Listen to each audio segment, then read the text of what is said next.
वैसे जरूरी नहीं है, लेकिन वीडियो को लाइक या फिर डिसलाइक करने की कोशिश जरूर किया करें। तो जैसे इस मूवी का स्टार्ट होता है, हमें मूवी का मेन कैरेक्टर सियोंग दिखाया जाता है और उसकी बेटी का बर्थडे होता है। इसीलिए सियोंग की मदर उसे कुछ पैसे देती है ताकि वो अपनी बेटी को डिनर पर ले जा सके। लेकिन अब सियोंग को और पैसों की जरूरत होती है, तो इसीलिए वो अपनी मदर का ATM कार्ड चुरा लेता है। इसके बाद वो अपनी मदर के सारे पैसे चुरा लेता है और पैसों को वो लगा देता है हॉर्स राइडिंग में, और इस गेम में वो 4 मिलियन वॉन जीत जाता है। अब सियोंग ने एक कंपनी से बहुत सारे पैसे उधार ले रखे थे, तो इसीलिए वही लोग उसके पीछे पड़ जाते हैं। इसके बाद वो सियोंग को पकड़ ही लेते हैं और वो उसे काफी मारते हैं। और जब सियोंग उनके पैसे लुटाने के लिए अपने पॉकेट चेक करता है, तो वो देखता है कि उसके पास तो पैसे हैं ही नहीं, यानी वो वाले पैसे जिसने हॉर्स राइडिंग में जीते थे। और तब उसे याद आता है कि जब वो इन लोगों से बचकर भाग रहा था तो वो एक लड़की से टकरा गया था, तो जरूर उसी लड़की ने ही उसकी जेब काट ली। अब क्योंकि सियोंग के पास पैसे तो होते ही नहीं, तो इसीलिए वो लोग उसे 1 महीने का और टाइम देते हैं जिसमें कि वो उनके पैसे लौटा दे। इसके बाद सियोंग कुछ पैसों का अरेंज करता है और अपनी बेटी को डिनर पर ले जाता है। इसके बाद सियोंग जल्दी से स्टेशन पर पहुंचता है, लेकिन अनलकीली उसकी ट्रेन तो मिस हो गई थी। और जब सियोंग वहां पर बैठकर ट्रेन की आने का वेट कर रहा था कि तभी अचानक से उसके पास एक आदमी आता है, और ये अननोन पर्सन था, यानी सियोंग उसके बारे में कुछ नहीं जानता था। फिर वो अननोन पर्सन सियोंग को कहता है कि मैं तुम्हारे साथ एक गेम खेलना चाहता हूँ। वो सियोंग को कहता है कि अगर तुम इस गेम में जीत गए तो मैं तुम्हें 1 लाख वॉन दूंगा। तब इतने सारे पैसों का सुनकर सियोंग ये गेम खेलने के लिए एग्री हो जाता है। इसके बाद सियोंग काफी मार खाने के बाद ये गेम जीत जाता है, यानी वो 1 लाख वॉन हासिल कर लेता है। इसके बाद वो अननोन पर्सन सियोंग को एक कार्ड देता है, ये कहते हुए कि अगर तुम और पैसे जीतना चाहते हो तो इस कार्ड पर जो नंबर लिखा हुआ है उस पर कांटेक्ट करना। इसके बाद सियोंग जब अपने घर जाता है तो उसकी मदर उसे कहती है कि तुम्हारी बेटी अगले साल अपने स्टेप फादर के साथ US में शिफ्ट हो रही है। यहाँ पर हमें ये पता चलता है कि सियोंग की डिवोर्स हो गई है और उसकी वाइफ ने दूसरी शादी भी कर ली है। लेकिन सियोंग कभी भी ये नहीं चाहता था कि उसकी बेटी उसे दूर जाए, लेकिन उसे बहुत सारे पैसे चाहिए होते हैं अपनी बेटी की कस्टडी वापस लेने के लिए, तो इसीलिए सियोंग उस कार्ड वाले नंबर पर कॉल करता है। इसके बाद सियोंग को एक गाड़ी में लाया जाता है जहाँ पर और भी लोग थे, लेकिन फिर उन सारे लोगों को बेहोश कर दिया जाता है। और जब उन सब लोगों की आँख खुलती है तो वो खुद को एक फैसिलिटी में पाते हैं जहाँ टोटल 456 लोग थे, और वो वहाँ पर एज अ प्लेयर थे क्योंकि उन सबको एक यूनिफॉर्म भी पहनाया हुआ था। इस फैसिलिटी का होस्ट यानी लीडर एक आदमी था जो कि फ्रंट मैन था वहाँ पर, और वो सब पर नजर रख रहा था। अब यहाँ पर एक कॉमन चीज थी कि जितने भी लोगों को वहाँ पर लाया गया था उन सब ने कर्जे लिए हुए थे बहुत ज्यादा। सियोंग वहाँ पर प्लेयर नंबर 1 से मिलता है जो कि एक बूढ़ा आदमी था। उस बूढ़े आदमी को ब्रेन ट्यूमर था, यही वजह थी कि वो यहाँ पर आया था क्योंकि उसकी लाइफ तो वैसे भी खत्म ही होने वाली थी। इसके बाद वहाँ पर 2 प्लेयर्स जिनमें लड़की का नाम सैब्यूक और लड़के का नाम जेंग होता है, उनके बीच फाइट होती है। अब यहाँ पर सैब्यूक वही लड़की थी जो सियोंग के पैसे लेकर भाग गई थी, यानी उसी ने उसकी जेब काटी थी। सियोंग तो उसे देखते ही पहचान लेता है, इसीलिए वो अपने पैसे मांगने के लिए उसके पास जाता है। तभी वहाँ पर कुछ गार्ड्स आ जाते हैं जिन्होंने पिंक कलर का यूनिफॉर्म पहना था और उनके फेस अच्छी तरह से कवर्ड थे। गार्ड्स उन सभी प्लेयर्स को बताते हैं कि तुम्हें यहाँ पर टोटल 6 गेम्स खेलनी होंगी और जो इस गेम का विनर होगा उसे बहुत सारे पैसे मिलेंगे।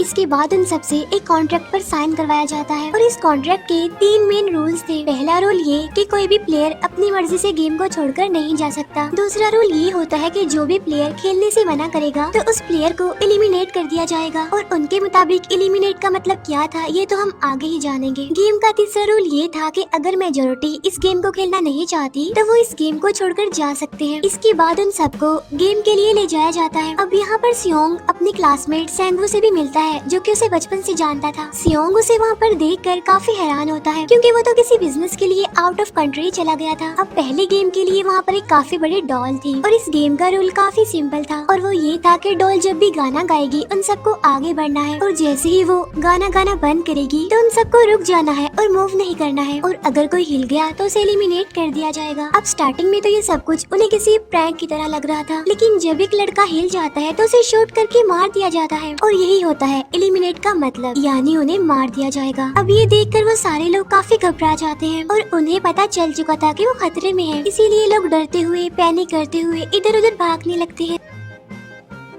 लेकिन अब क्योंकि गेम का रूल था इसीलिए जो भी हिलता है उसे मार दिया जाता है और जितने भी सर्वाइवर होते हैं वो किसी न किसी तरह इस गेम को कंप्लीट कर ही लेते हैं। लेकिन जो लोग मर जाते हैं उनकी डेड बॉडीज को वहाँ से ले जाया जाता है और अब 456 प्लेयर्स में से सिर्फ 255 ही रह गए थे। अब क्योंकि वो सारे प्लेयर्स इतना ज्यादा डर जाते हैं कि अब कोई भी गेम खेलना नहीं चाहता था। लेकिन जैसा कि रूल नंबर 3 था कि अगर मेजोरिटी चाहे तो वो ये गेम स्किप कर सकती है, तो इसीलिए उनका लीडर यानी फ्रंटमैन वोटिंग करवाता है। लेकिन इससे पहले उन्हें प्राइज मनी दिखाई जाती है यानी जो विनर को मिलेगी। लेकिन इन केस अगर कोई गेम को छोड़कर चला जाएगा तो ये सारे पैसे मरे हुए प्लेयर्स की फैमिलीज को मिल जाएंगे और ये prize money total 45 billion won होती है। इसके बाद वोटिंग करवाई जाती है जिसमें मेजोरिटी इस गेम को खेलना नहीं चाहती थी, तो इसीलिए गेम को यहीं पर स्टॉप कर दिया जाता है। लेकिन अगर कभी फ्यूचर में वो लोग चाहें तो इस गेम को रीज्वाइन कर सकते हैं। इसके बाद सभी लोगों को उनके घरों पर छोड़ दिया जाता है। नेक्स्ट डे सियोंग पुलिस स्टेशन जाता है और वहाँ पर वो पुलिस को सारी बात बता देता है, लेकिन उन लोगों को सियोंग की बातों पर यकीन नहीं होता और उल्टा वो लोग उसे पागल समझने लग जाते हैं। इसके बाद सियोंग उन्हें वही वाला कार्ड दिखाता है, लेकिन हैरान कर देने वाली बात तो ये है कि उस पर जो नंबर था वो रॉन्ग था। इसके बाद सियोंग जब घर जाता है तो उसकी मदर वहाँ पर नहीं होती। उधर सियोंग का क्लासमेट सेंगू अपनी मदर को छुप कर देख रहा होता है और तभी वहाँ पर सियोंग भी आ जाता है। यहाँ पर सेंगू अपसेट होते हुए सियोंग को बताता है कि मेरे ऊपर 6 बिलियन का कर्ज है। वो बताता है कि मैंने क्लाइंट्स के पैसे लेकर स्टॉक मार्जिन में लगा दिए थे, लेकिन अनलकीली वो सारे पैसे डूब गए। और तभी सियोंग के पास हॉस्पिटल से कॉल आती है। सियोंग की मदर का पाँव काफी इंजर्ड था, लेकिन डायबिटीज का ट्रीटमेंट न होने की वजह से उनकी चोट और ज्यादा बढ़ गई। तब डॉक्टर सियोंग को बताते हैं कि तुम्हारी मदर का ट्रीटमेंट हो सकता है, लेकिन इसके लिए हमें इनका पाँव काटना होगा। लेकिन इस ऑपरेशन में बहुत सारे पैसे लगने वाले थे, लेकिन जाहिर सी बात है सियोंग के पास इतने पैसे तो होते नहीं। इवन उसने तो अपनी मदर के इंश्योरेंस के पैसे भी उड़ा दिए थे। तब इसीलिए सियोंग पैसे मांगने के लिए अपनी वाइफ के पास जाता है, लेकिन उसकी वाइफ उसे पैसे देने से इनकार कर देती है। फिर उसकी वाइफ अपने हस्बैंड को बताती है कि सियोंग आया था पैसे मांगने के लिए और तभी उसका हस्बैंड सियोंग को पैसे देने आता है। साथ साथ उसे ये भी कहता है कि मेरी फैमिली से दूर रहो, लेकिन सियोंग उसे मारने लगता है और तभी उसकी बेटी भी वहाँ पर आ जाती है। इसके बाद सियोंग का एक फ्रेंड अपने बॉस के पास पैसे मांगने जाता है, लेकिन उसका बॉस उसे पैसे देने से मना कर देता है, तो इसीलिए उन दोनों के बीच फाइट होने लगती है। इस फाइट के दौरान उसके बॉस का हाथ मशीन में आ जाता है, तो मौके का फायदा उठाकर सियोंग का फ्रेंड पैसे लेकर वहाँ से भाग जाता है। फिर इसके बाद सियोंग का फ्रेंड अपने घर आकर अपनी वाइफ को कहता है कि पहली फ्लाइट लो और जाओ यहाँ से। इसके बाद सईब्यूक एक एजेंट से मिलती है क्योंकि उसने अपनी मदर को नॉर्थ एरिया से साउथ एरिया में लाना था। सईब्यूक वही लड़की जिसने सियोंग की जेब काटी थी, लेकिन यहाँ अपनी मदर को लाने के लिए सईब्यूक को बहुत सारे पैसों की जरूरत थी। अब सईब्यूक का एक छोटा भाई भी होता है जिससे उसने प्रॉमिस किया होता है कि मैं मदर को जरूर ले आऊंगी। इसके बाद हमें एक ऑफिसर दिखाया जाता है और इस ऑफिसर का भाई कुछ टाइम से मिसिंग था, इसीलिए वो ऑफिसर अपने भाई के घर जाता है, जहाँ उसे पता चलता है कि उसका भाई तो पिछले कुछ दिनों से अपने घर पर भी नहीं आया। और जब वो ऑफिसर घर को चेक कर रहा होता है तो उसे एक कार्ड मिलता है वहाँ पर, और इस ऑफिसर ने सेम ऐसा ही कार्ड पुलिस स्टेशन में सियोंग के पास भी देखा था, तो इसीलिए वो ऑफिसर सियोंग के पास जाकर उसे इस बारे में पूछता है, लेकिन सियोंग उसे कुछ नहीं बताता। इसके बाद सियोंग जब अपने घर जाता है तो उसे वो कार्ड दोबारा मिल जाता है वहाँ पर। अब सियोंग डिसाइड करता है कि वो दोबारा से उस गेम को ज्वाइन करेगा, इसीलिए सभी प्लेयर्स को एक शिप के पास ले जाया जाता है। इधर ही वो ऑफिसर भी गाड़ियों का पीछा करते हुए उस शिप तक आ जाता है। वो एक गार्ड को मारकर उसे पानी में फेंक देता है। इसके बाद उन सभी प्लेयर्स को एक आइलैंड पर मौजूद फैसिलिटी में लाया जाता है। अब यहाँ पर उन्हें जरा भी अंदाजा नहीं था कि अगला गेम कौन सा होगा और उसे कैसे खेला जाएगा। इसके बाद वो लोग अपनी अलग अलग टीम्स बना लेते हैं। रात को सईब्यूक और उसकी फीमेल फ्रेंड वॉशरूम जाते हैं। यहाँ पर सईब्यूक गार्ड्स की नजरों से बचते हुए उस फैसिलिटी को एक्सप्लोर करने लगती है। तभी वो देखती है कि गार्ड्स बड़े बड़े बर्तनों में कुछ बना रहे हैं,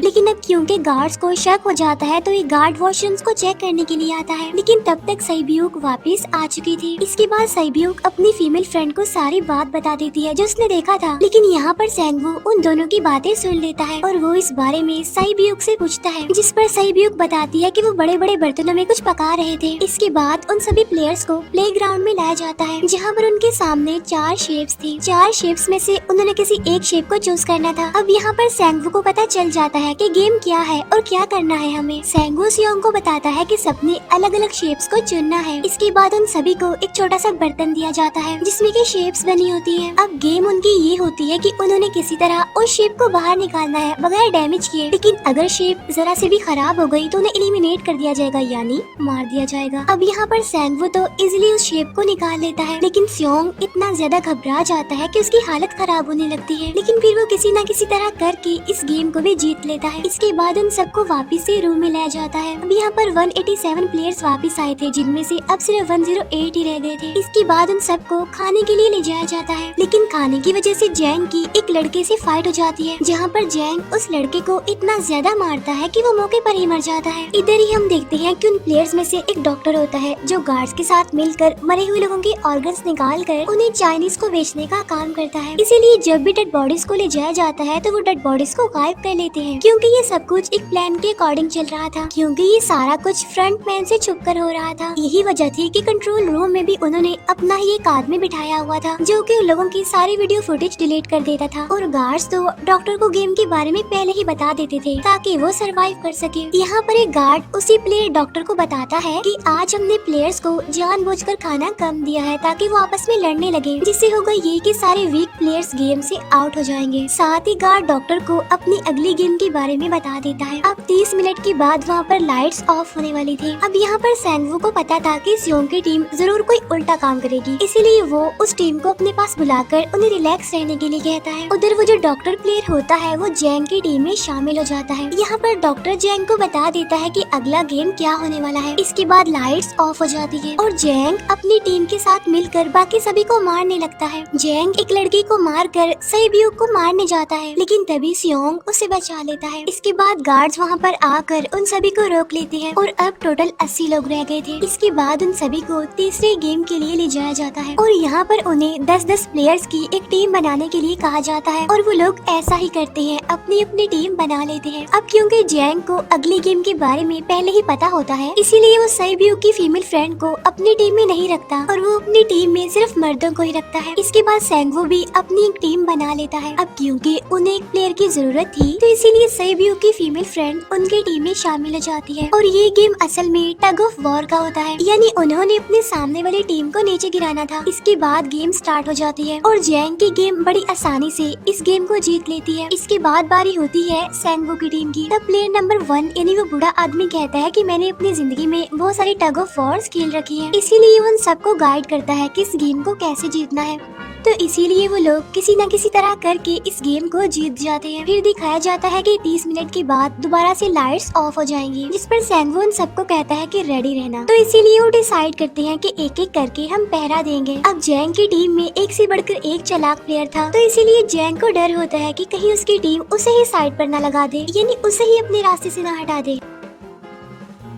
दूसरी तरफ डॉक्टर और गार्ड्स मिलकर डेड बॉडी की ऑर्गन्स निकाल रहे होते हैं और इन ऑर्गन्स को डिलीवर करने जाना था गार्ड नंबर 28 एंड 29। तब वो सभी एक डेड बॉडी के बारे में बातें करने लगती हैं जिसकी सिर्फ एक किडनी थी और वो उसे ज़ॉम्बी कह रहे थे। अब यहाँ पर जो गार्ड नंबर 29 था, यानी जिसने वो ऑर्गन्स डिलीवर करने जाने थे, वो कोई और नहीं बल्कि वो ऑफिसर था जो गार्ड के बेस में वहाँ पर आया था। और ये सब बातें सुनकर उसे शक होता है कि शायद ये लोग मेरे भाई की बात कर रहे हैं, क्योंकि उसकी भी एक ही किडनी थी। इसके बाद नंबर 28 और 29 यानी वो ऑफिसर ऑर्गन्स को डिलीवर करने के लिए चले जाते हैं। रास्ते में वो ऑफिसर नोटिस करता है कि टनल में तो बॉम्ब लगा हुआ है। तब नंबर 28 उसे बताता है कि जब हम यहाँ से बाहर निकलेंगे तो इस जगह को ब्लास्ट कर दिया जाएगा। अब यहाँ पर वो ऑफिसर नंबर 28 से और इन्फॉर्मेशन लेने की कोशिश करता है, इसीलिए नंबर 28 को उस पर डाउट होने लगता है, इसीलिए वो उस ऑफिसर को अपना फेस दिखाने के लिए कहता है। अब यहाँ पर वो ऑफिसर अपना फेस भी दिखा देता है, साथ साथ वो नंबर 28 पर गन पॉइंट भी कर देता है। साथ साथ वो ऑफिसर उससे एक किडनी वाली आदमी के बारे में पूछता है कि वो कौन है जिसे तुम ज़ॉम्बी कहते थे, जिस पर वो नंबर 28 उससे कहता है कि वो तो एक लड़की थी। अब यहाँ पर नंबर 28 उस ऑफिसर को कहता है कि तुम लीडर के रूम में जाकर सारी इन्फॉर्मेशन देख सकते हो, वहाँ पर सबका डाटा है। ये जानने के बाद वो ऑफिसर नंबर 28 को मार डालता है। उधर वो डॉक्टर गार्ड से अगली गेम के बारे में पूछता है, लेकिन इस बार गार्ड्स को भी अगली गेम के बारे में पता नहीं होता। तब इसीलिए डॉक्टर को गुस्सा आ जाता है और वो एक गार्ड को पकड़ लेता है और उनकी फाइट होने लगती है। इसी फाइट में डॉक्टर डॉक्टर उस गार्ड को मार कर वहाँ से भाग जाता है। इसके बाद एक गार्ड भी उसका पीछा करता है और वो दोनों प्लेग्राउंड में आ जाते हैं। यहाँ पर गार्ड डॉक्टर को अपनी बातों में फंसा कर उसे मारने वाला होता है, लेकिन तभी लीडर यानी फ्रंटमैन आकर उसे मार डालता है और बाद में वो उस डॉक्टर को भी मार डालते हैं। साथ साथ इन्हें वहीं पर नंबर 28 की डेड बॉडी भी मिल जाती है, जिससे इन्हें ये पता चल जाता है कि फैसिलिटी में कोई घुस गया है। उधर वो ऑफिसर लीडर यानी फ्रंटमैन के रूम तक पहुंच जाता है, तो वो चेक करते करते एक ऐसे रूम में जाता है जहाँ पर सबके रिकॉर्ड्स थे, और जब वो ऑफिसर रिकॉर्ड चेक कर रहा होता है तो उसे सभी विनर्स की एक लिस्ट मिलती है, जिसमें उसके भाई का भी नाम था, यानी वो भी कभी विनर था। उधर सभी प्लेयर्स को 4th गेम के लिए ले जाया जाता है, जहाँ पर उन सबको अपना अपना पार्टनर चुनने के लिए कहा जाता है, और वो प्लेयर्स करते भी ऐसा ही है, अपना अपना पार्टनर चुन लेते हैं। सहीब्यूक की फीमेल फ्रेंड भी अपना पार्टनर ढूंढने की कोशिश करती है, लेकिन कोई भी उसका पार्टनर बनने को तैयार ही नहीं था। इसके बाद सभी प्लेयर्स को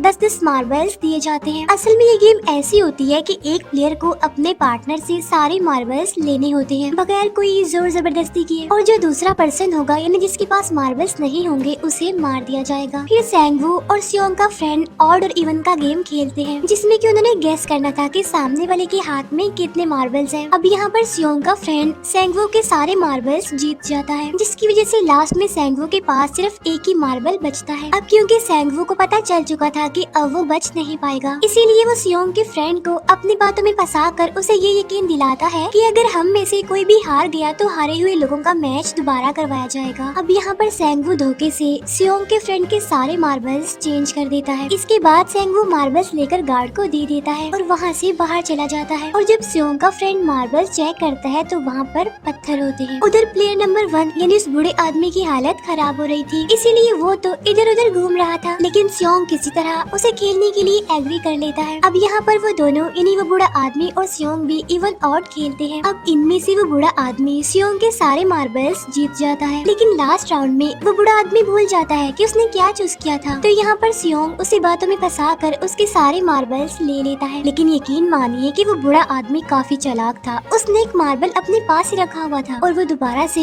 इधर उधर घूमने लगता है। अब यहाँ पर सियोंग उसे रिक्वेस्ट करता है कि प्लीज मेरे साथ एक और गेम खेलो ना। तब यहाँ पर वो बूढ़ा आदमी कहता है कि मुझे पता है कि तुमने सारे मार्बल्स धोखे से लिए हैं मुझसे। वो कहता है कि मुझे सब पता था, बस मैं पागल बनने की एक्टिंग कर रहा था। तभी सुनकर सियोंग को उस पर तरस आ जाता है और वो उसे ही सारे मार्बल्स दे देता है। उसके बाद सहीब्यूक और उसकी फीमेल फ्रेंड भी गेम खेल रहे होते हैं। उनकी गेम ये होती है कि जो मार्बल्स को दीवार के ज्यादा करीब फेंकेगा वही जीतेगा। पहले सहीब्यूक अपने मार्बल्स फेंकती है, लेकिन जब सहीब्यूक की फ्रेंड की बारी आती है तो वो अपने सारे मार्बल्स फेंक देती है। लेकिन जब सहीब्यूक ये देख लेती है तो वो अपने फ्रेंड को दोबारा फेंकने के लिए कहती है, जिस पर उसकी फ्रेंड कहती है कि नहीं सहीब्यूक, मैं बिल्कुल अकेली हूँ, मेरे पीछे तो कोई भी नहीं है, लेकिन अगर तुम्हें कुछ हो गया तो ये अच्छी बात नहीं है, तुम्हारे पीछे तुम्हारा छोटा भाई है, तुम्हारा वेट कर रहा है। और इसी वजह से सहीब्यूक की फ्रेंड को मार दिया जाता है। इसके बाद उन सबकी डेड बॉडीज को वहाँ से ले जाया जाता है। इसके बाद वो सब वापस से रूम में आ जाते हैं। यहाँ पर जैंग देखता है कि सहीब्यूक की वो वाली फ्रेंड तो अभी तक जिंदा है, जो कि बड़ी आराम से बैठी हुई थी। अब यहाँ पर हमें पता चलता है कि सहीब्यूक की ये वाली फ्रेंड जैंग की भी फ्रेंड थी, लेकिन अब क्योंकि उन दोनों के बीच किसी बात को लेकर क्लैश चल रहा था तो इसीलिए जैंग की वो फ्रेंड उसे बुली करने लगती है। इसके बाद फ्रंटमैन को एक डेड बॉडी के पास उस ऑफिसर का आईडी कार्ड मिल जाता है। तभी फ्रंटमैन को पता चलता है कि उसके सारे वीआईपीज आ चुके हैं, तो इसीलिए फ्रंटमैन उन्हें लेने के लिए चला जाता है। फिर सारे वीआईपीज को उनके रूम में लाया जाता है। इसके बाद फ्रंटमैन वीआईपीज के आने के बारे में एक और आदमी को जाकर बताता है, और यही आदमी मेन होता है। और ये कौन होता है हम ये आगे जानेंगे। फिर नेक्स्ट डे उन सबको 5वें गेम के लिए लाया जाता है, जहाँ पर 1 से लेकर 16 तक नंबर पड़े होते हैं, और वो सभी प्लेयर्स अपना अपना नंबर ले लेते हैं। नंबर का मतलब ये था कि जो नंबर भी एक प्लेयर पर आएगा उसके मुताबिक उसकी बारी आएगी। अब यहाँ पर लास्ट में पहला और आखिरी नंबर रह जाता है, यानी 1 और 16। तो यहाँ पर सियोंग कंफ्यूज हो जाता है कि उसे कौन सा नंबर चूज करना चाहिए। अगर उसने पहला नंबर लिया तो वो फंसेगा और मरेगा, क्योंकि उसे नहीं पता कि गेम क्या है। और अगर लास्ट नंबर लेगा तो क्या पता उसकी बारी ही ना आए, टाइम कम रह जाए। और तभी वहाँ पर एक आदमी आ जाता है और वो सियोंग को कहता है कि मुझे पहला नंबर चाहिए, क्योंकि मैं अपनी जिंदगी में कभी भी फर्स्ट नंबर पर नहीं आया। फिर इसके बाद उन्हें गेमिंग रूम में लाया जाता है। अब इस गेम का रूल ये होता होता है कि दिए हुए टाइम में उन्हें ब्रिज की दूसरी साइड पर जाना है। अब इसके बीच में दो तरह के ग्लास लगे होते हैं, एक तो होता है आम ग्लास और एक होता है टेम्पर्ड ग्लास। आम ग्लास पर पाँव रखते ही वो टूट जाएगा और वो लोग नीचे गिर जाएंगे। इसके बाद गेम स्टार्ट हो जाता है और वो लोग एक एक करके मरने लगते हैं। फिर एक टाइम ऐसा आता है जब जैंग सबके सामने होता है और वो आगे ही नहीं बढ़ रहा होता। अब उनके पास एक ही रास्ता था, या तो वो आगे जाए या सारे ही मर जाएं। और तभी जैंग के सामने उसकी वही फ्रेंड आ जाती है जो उसे बुली कर रही थी, और वो जैंग को कहती है कि मैंने तुम्हें कहा था कि जिस दिन तुमने मुझे धोखा दिया मैं तुम्हें मार दूंगी। इसके बाद वो जैंग को पकड़ लेती है और उसे लेकर नीचे कूद जाती है, जिसकी वजह से उन दोनों की मौत हो जाती है। अब वहाँ पर एक आदमी था जो कि ग्लास कंपनी में काम करता था और उसे पता था कि टेम्पर्ड ग्लास कौन सा है, लेकिन जब फ्रंट मैन को इस बात का पता चल जाता है तो वो लाइट्स ऑफ करवा देता है ताकि वो ग्लास को पहचान ही ना पाए। अब लास्ट में एक ही स्टेप बचता है और उनके पास तो टाइम ही नहीं था, इसीलिए सेंगवू उस आदमी को धक्का दे देता है। तो यहाँ पर सेंगवू, सियोंग और सैब्यूक ब्रिज को पार कर लेते हैं, लेकिन ग्लास टूटने की वजह से उन्हें काफी चोट लग जाती है, खास तौर पर सैब्यूक को।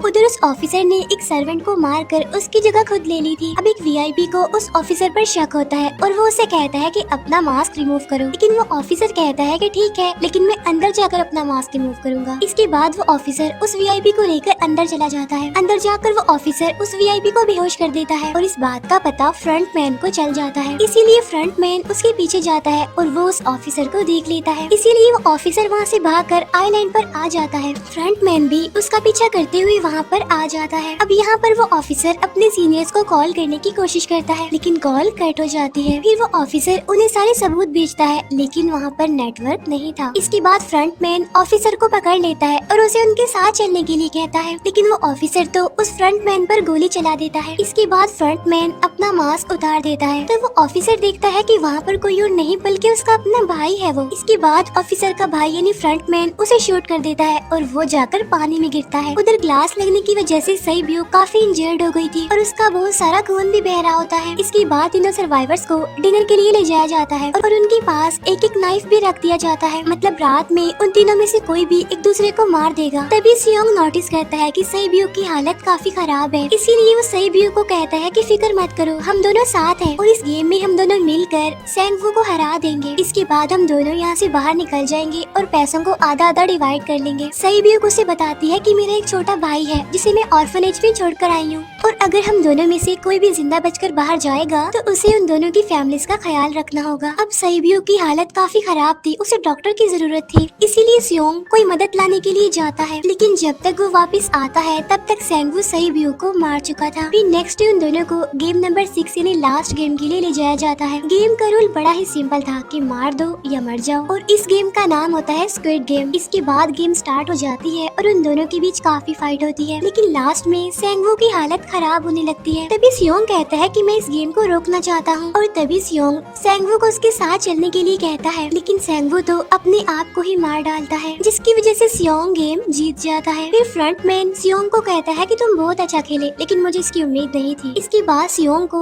उसके घर पर छोड़ दिया जाता है और उसके पास एक एटीएम कार्ड भी था, और जब सियोंग उस एटीएम कार्ड को जाकर चेक करता है तो वो दिखता है कि सारे पैसे उसके अकाउंट में भेज दिए जाते हैं। इसके बाद सियोंग अपने घर जाता है, लेकिन तब तक उसकी मदर की डेथ हो जाती है। इसके बाद हमें 1 साल बाद का सीन दिखाया जाता है, जहाँ पर हम देखते हैं कि सियोंग की हालत काफी खराब हो गई है, यानी वो काफी नशा करने लग गया है और उसने अब तक उन पैसों को हाथ तक नहीं लगाया। एक दिन एक फूल बेचने वाली औरत सियोंग के पास आती है और वो उसे सेम वैसा ही कार्ड देती है जिसमें एक एड्रेस लिखा हुआ था, और फिर सियोंग उस एड्रेस पर जाता है जहाँ पर उसे पता चलता है कि ये सारा किया धरा किसी और का नहीं बल्कि उस बूढ़े का है, प्लेयर नंबर 1 का, और वो अभी भी जिंदा है। यहाँ पर वो बूढ़ा आदमी सियोंग को बताता है कि मैं अपनी लाइफ से बोर हो चुका था और ये सारे गेम मैंने अपने क्लाइंट्स के साथ मिलकर बनाई ताकि मैं लोगों को मरता हुआ देखकर एंजॉय कर सकूं, लेकिन हाँ, हमने किसी को मजबूर नहीं किया था ऐसा करने के लिए, और मैंने गेम में इसीलिए पार्टिसिपेट किया क्योंकि गेम देखने से ज्यादा उसे खेलने में मजा आता है। वो कहता है जो पैसे तुम्हारे पास हैं वो मेरे ही हैं, और ये कहते ही उस बूढ़े आदमी की मौत हो जाती है। इसके बाद सियोंग सैब्यूक के छोटे भाई के पास जाता है और उसे लेकर वो जाता है सेंगवू की मदर के पास, और वो सेंगवू की मदर को कहता है कि इस बच्चे का ख्याल रखना, साथ साथ वो उसे एक बैग भी देता है जिसमें बहुत सारे पैसे होते हैं। इसके बाद सियोंग स्टेशन पर जाता है जहाँ पर उसे वही अननोन पर्सन मिलता है जो कि उसे मूवी के स्टार्ट में भी मिला था। यहाँ पर सियोंग उसका पीछा भी करता है, लेकिन तब तक वो भाग चुका था। फिर सियोंग उस कार्ड वाले नंबर पर कॉल कॉल करता है और वो पूछता है कि तुम लोग कौन हो